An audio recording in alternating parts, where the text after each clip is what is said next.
giỏi vẫy nước à?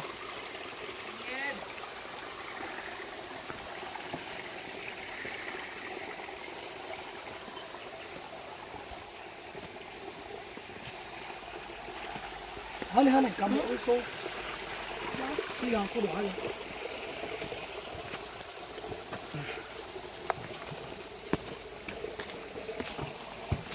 Không đi anh đi.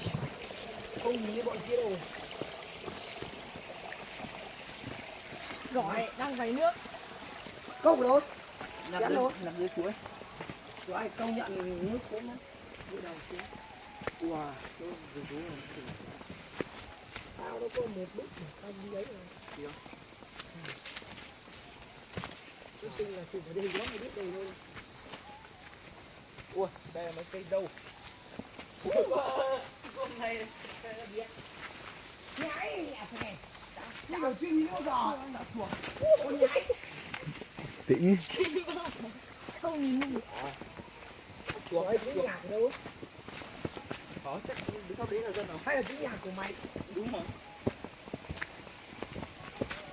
Ô vợ anh nghe thấy tiếng nhà ở đâu rồi? Của mày. Đâu, nghe. Bọn nó ngoài kia rồi kìa. Chuyện làm ầm. Ê.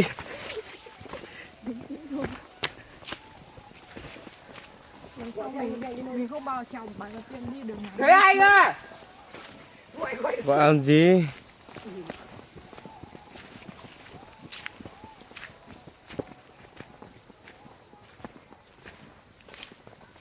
Lối nhỏ hay phết.